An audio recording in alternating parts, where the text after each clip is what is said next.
Elizabeth at A Literary Princess. If you are new here, welcome. I'm a fifth-year PhD candidate in English literature with a focus on Victorian women novelists. And as you might expect, I love to read. So today I have my June TBR for you. And I'm kind of like, what do you mean June? Where did the year go? Because I thought I'd have a dissertation chapter by now, and I don't. But at least I'm reading a lot. But yeah, June, no, it's still March. Okay, it's still March. Anyway, so today I will be talking about a few reads for my dissertation and then also a pile of possibilities for the Historical Readathon hosted by Shelley Swearingen. So let's jump in. We'll start with the dissertation reads. There are two of them and they are both nonfiction.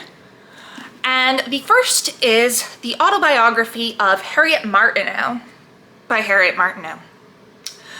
So I am writing a chapter on the autobiography of Margaret Oliphant.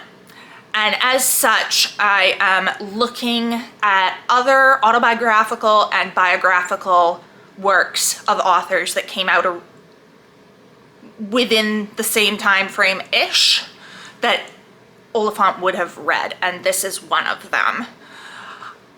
Martineau is a fairly early Victorian writer, and that's really all I know about her. She wrote Deerbrook, which I'm hoping to read later this year.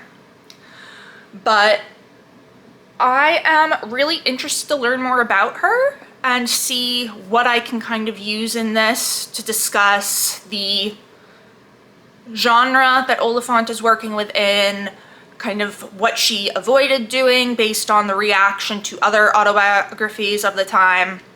Yeah, I might not end up reading it all. It's pretty chunky, but we'll see. Oh, there's something in here.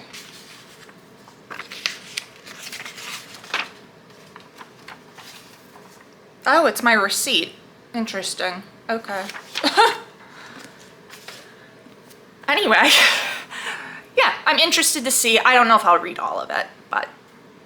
And in the same vein, I have the autobiography of Anthony Trollope. Now, Oliphant actually references this several times throughout her own autobiography to kind of show a difference between her and Trollope and the way that they think of their fiction. So whereas Anthony Trollope is like very deeply invested in his fictional characters, Margaret Oliphant really isn't. So this is a lot shorter, so I'm thinking I'll probably read all of this. But I'm really excited to jump into this. I've only read one Trollope book. I'm hoping to read another one this year, but well, other than this. But yeah, I'm really excited to see how both of these will help with my chapter. Now we get into the pile of possibilities for the Historical Readathon, which, as I said, is hosted by Shelley Swearingen, and the whole point is to read historical fiction. There are prompts. I'm not following them. I was just like, okay, what historical fiction is on my shelf that has been here for entirely too long and that I should read? So there were also, I was thinking, like, what is historical fiction? Because this first one, I'm not sure if it technically counts. So Shelley says in her video, her announcement video, that the Walter Scott Prize, which is for historical fiction, defines historical fiction as taking 60 or more years in the past.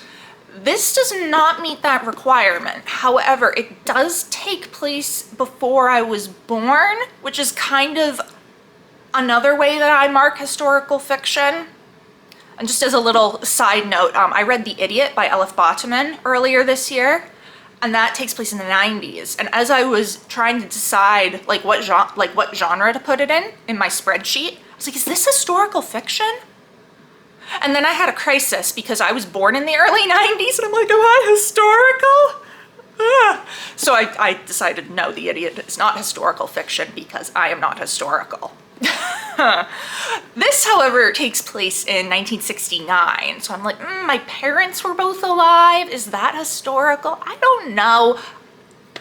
I just want to get to this book this year, and it's been on my shelf for a while, and this seemed like a good time to do it. This is Bitter Orange by Claire Fuller. I actually started this once ages ago, and it wasn't that I didn't like it, I just wasn't in the mood. I don't even remember what this is about though. I know I asked for it. I might have asked for it. Was it recommended for fans of Sarah Waters, maybe? So what does this say on the back? From the attic of Linton's, a dilapidated English country mansion, Frances Jellicoe sees them.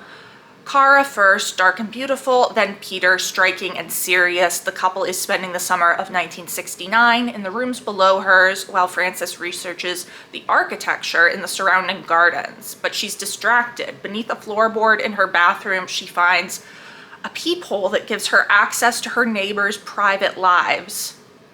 Creep. There's like 2 more paragraphs, but basically she gets involved with this couple and she's dazzled. I think this might have been recommended for fans of The Paying Guests. I'm not sure. I asked for it for gift giving holiday, and there must have been a reason. Anyway, so yeah, I'm like, 1969, is that historical? I don't know. We're gonna go with it's historical for now because I want to get this read. I'm very interested in this. I think it sounds really good. Just haven't gotten around to it yet. So hopefully now will be the time. The rest of these I know are historical. This next one is A Rumored Fortune by Joanna Davidson Politano. This is set in the Victorian era. This is actually an arc. My mom picked it up at like some event she went to and thought I might like it. And it's been on my shelf for a while. So let's see what this is about. A lonely young heiress becomes the poorest wealthy woman in Victorian England when her father dies without telling anyone where he hid his fortune. Can Tressa and the no-nonsense estate manager find the fortune before the greedy relatives get to it first? Sounds interesting. We'll see how it is. It's one of those ones I'm like, okay, this has been on my shelf for a really long time. I need to either read it or donate it because it's been here for a very long time. This next one I've heard so many amazing things about. I actually bought it while I was in London for a trip, and it's a gorgeous cover, part of why I bought it. And then I started it on audiobook and then never continued with it because I don't know why, because I do that a lot apparently. This is The Essex Serpent by Sarah Perry. So this is also set in the Victorian period. You know. London, 1893. When Cora Seaborn's husband dies, she steps into her new life as a widow with as much relief as sadness. Returning to the countryside with her son, she encounters rumors of the Essex Serpent, a creature of folklore said to have returned to roam the marshes. Cora is enthralled, believing it may be an undiscovered species. Setting out on its trail, she collides with William Ransom Aldwinter. Let me try that sentence again. Setting out on its trail, she collides with William Ransom, Aldwinter's vicar, who thinks the cure for hysteria lies in faith, while Cora is convinced that science offers the answers. Despite disagreeing on everything, he and Cora find themselves drawn together, changing each other's lives in unexpected ways. So this obviously sounds really good. I've heard so many people who loved it, and like, Elizabeth, just read the books that you buy. This one is by an author who I have read and loved another work by.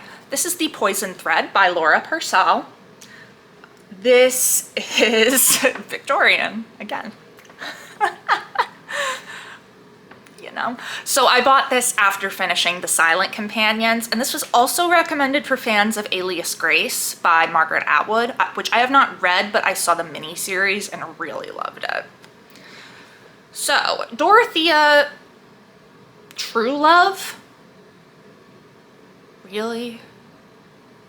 Is young, wealthy, and beautiful. Ruth Butterham is young, poor, and awaiting trial for murder. When Dorothea's charitable work brings her to Oakgate Prison, she's delighted by the chance to explore her fascination with phrenology and test her hypothesis that the shape of a person's skull can cast a light on their darkest crimes.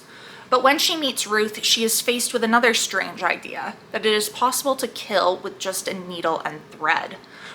The story Ruth has to tell of bitterness, betrayal, of death and dresses will shake Dorothea's belief in rationality and the power of redemption. Can Ruth be trusted? Is she mad or a murderer? For fans of Shirley Jackson, The Poison Thread is a spine-tingling read about the evil that lurks behind the facade of innocence. It sounds so good. I'm like, why haven't I picked this up yet? I bought it ages ago. I love The Silent Companions. This just sounds like something I would adore. Not only does it sound like it would be good for fans of Alias Grace, it sounds like it would be good for fans of Affinity by Sarah Waters, which I loved. So, and it's not very long. So just, again, read the books you buy, Elizabeth. And speaking of Sarah Waters, the last possibility is The Night Watch. This is the last book that I have to read by Sarah Waters. I've read all of her other ones and loved them. So why do I keep putting this off? It's set during World War II and I'm not a World War II like story fan. I don't know. I just feel like there's so many of them and I'm like, I don't want to read them. However, it's Sarah Waters, who I adore. She's probably one of my favorite modern authors. So it's like, just read it, you're gonna love it. Tender and tragic, set against the turbulent backdrop of wartime Britain, The Night Watch is the extraordinary story of four Londoners. Kay, who wanders the streets in mannish clothes, restless and searching. Helen, who harbors a troubling secret. Viv, glamour girl, recklessly loyal to her soldier lover. And Duncan, an apparent innocent struggling with demons of his own. Moving back through the 1940s, through air raids, blacked out streets, illicit liaisons, and sexual adventure, to end with its beginning in 1941. This is an astonishing novel. Odd way to end the summary, but okay. Katie from Books and Things was just talking about this in a video, and I trust her recommendations wholeheartedly. So I would really like to get to this month. Of course, am I going to get to all of these books? No, probably not. It's a pile of possibilities for a reason. I think other than the two for my dissertation, Bitter Orange and The Night Watch are gonna be kind of my top priorities because I think they're the ones I've had the longest. But, and also I know I'm gonna love this, so read it. Read your books, Elizabeth. So that is my pile of possibilities for June. Crazy, crazy, crazy. Let me know down in the comments below. Have you read any of these? What did you think? Are you participating in the Historical Readathon? What are you going to read for it? What other books are you thinking of picking up in June? It has been great chatting with you. I will see you soon. Bye.